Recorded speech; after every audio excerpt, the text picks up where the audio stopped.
Hey, what's up guys? Today I'll show you a supernatural thriller film, The Empty Man. Spoiler ahead, watch out and take care. Someday, Paul and his friends go hiking on a mountain in Bhutan. They stand at the top of a mountain and are amazed by the breathtaking scenery. Paul hears a strange voice that sounds like howling and some musical instrument performance. However, nobody can hear it except for Paul. Paul is curious, so he follows the voice, but suddenly falls into a crevice. The rest of the group are scared and want to rescue him, but it's remote and they can't call in a rescue. So the male friend, Angry Mustache, decides to go down with a rope to save Paul. When reaching the bottom, he finds Paul sitting on the ground in a catatonic state. In front of him, there is a strange huge skeleton that has 8 arms and hands. It doesn't look like a human skeleton. Before Angry Mustache can help him up, Paul whispers, "Don't touch me or you will die." Angry Mustache doesn't understand, but still drags Paul out of the crevice and walks down the mountain with the others. Right then, a snowstorm hits and the temperature drops massively halfway the journey. They come to an empty house later and have a break, sheltering from the storm. There is no injury on Paul's body, but he seems to have lost consciousness. Paul wakes up after 3 days. He whispers something into his girlfriend's ear in the early morning, then leaves the house. Hours later, others realize Paul is gone. People start to worry about him. It's dangerous for him to be alone outside in the snow. They follow his footsteps and find him sitting in the snow, blowing a bum flute that he found in the crevice. Angry Mustache is annoyed by his blowjob on such a goddamn snowy day. So Angry Mustache shouts at him in anger. But Paul shows no emotion and keeps blowing the flute. Suddenly, Paul's girlfriend pulls out a dagger and kills Angry Mustache and his girlfriend. She then throws herself off the cliff, leaving Paul blowing the flute alone in the snow. In 2018, James suffered from depression after his wife and son died in a car accident. He has to live on pills to ease the pain. He quit his job in the police force and works at a hardware store, selling some cam gears and hormone sprays. His days are monotonous and lifeless, raping him every time he wakes up. One day, his neighbor's daughter Amanda has a chat with him. She has been depressed since she lost her father. She even tried to kill herself, but she has found a way to make peace. She resorts to meditation and positive thinking, and her life has changed completely. She believes that people are capable of manifesting their thoughts into reality.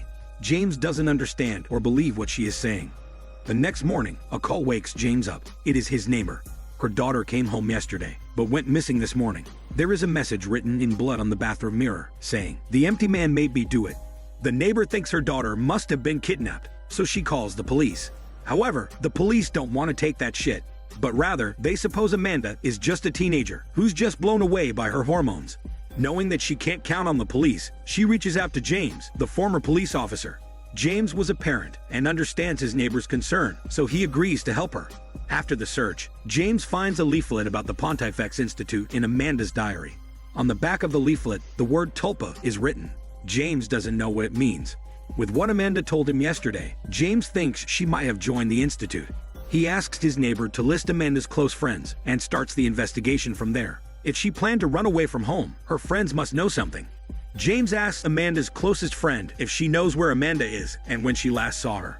The lady bro tells James the last they met was 3 days ago when they played a game, calling the empty man with other friends. They were chatting and drinking on a bridge.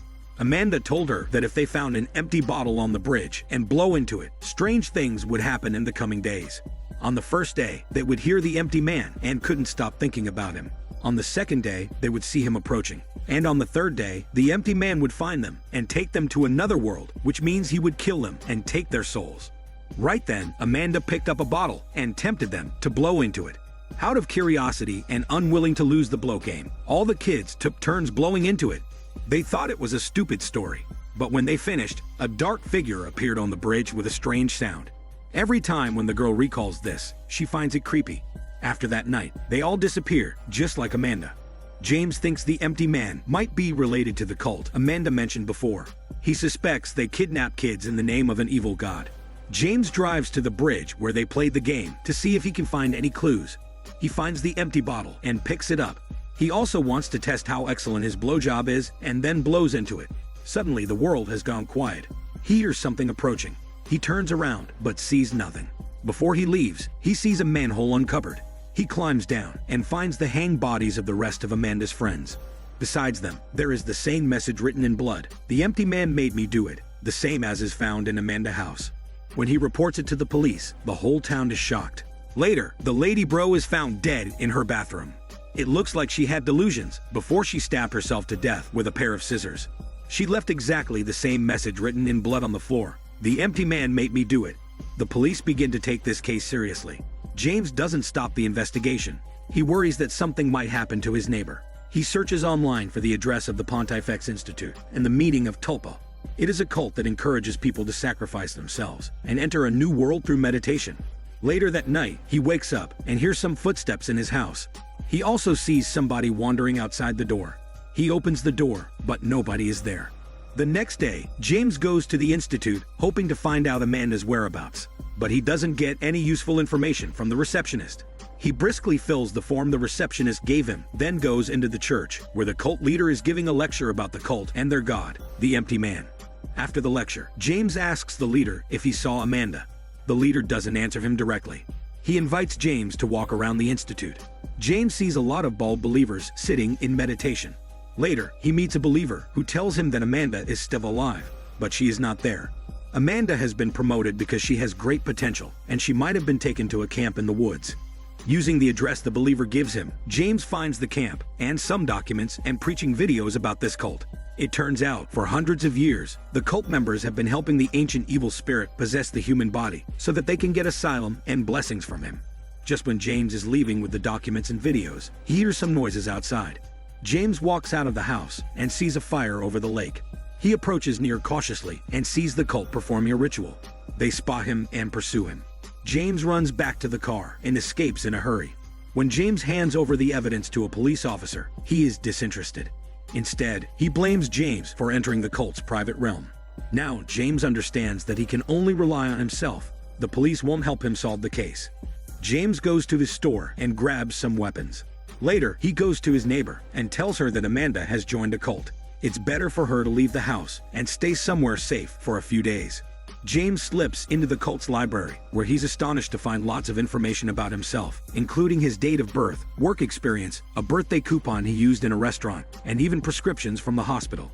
He also sees some nude photos of him, which he has no memory of at all. To get more clues, he follows a group of followers and observes them. He notes that they visit a patient in secret at the hospital each day. James guesses maybe they are visiting the leader. So he goes to the hospital with a gun, where he finds Amanda taking care of a sick man. James is so excited that he calls his neighbor immediately to tell her he has found Amanda. But much to his shock, the neighbor has no idea who Amanda and James are. Amanda tells James the man in the bed is Paul, who fell into the crevice years ago. The strange skeleton Paul saw in the crevice is the empty man. Although he is long dead, he can still control weak-willed people. He possesses their bodies and communicates with his followers. In other words, Paul is now a human vessel possessed by the empty man. However, Paul is weakening and dying. The follower needs to find a new vessel for the empty man. This time, they make one according to the empty man's instruction. The person selected needs to have a hormone-strong and healthy body and must be full of hatred towards the world so that the empty man can possess him fully for long. It turns out, James has exactly the hormone-strong body, the perfect replacement for Paul. But the problem is he has a steady mind. The empty man can't penetrate his mind and control him. So the followers fabricate fake memories and implant them into his mind. They make James believe that his wife and son died in a car accident. In order to make him feel guilty and suffer more depression, they also make him believe that he was having an affair with his neighbor when the accident happened. Right now, James is full of false memories, and he can't tell what is real and what is not. That also explains why he can't remember when he took the nude pictures and why the cult has all of his private information. Due to all those strikes, James almost loses himself and collapses mentally. He tries hard to struggle against the demon, but to no avail. The empty man takes the chance to enter his body through his mouth and possesses him finally. Shortly after, James shows his stolid face and shoots Paul, ending his shitty life.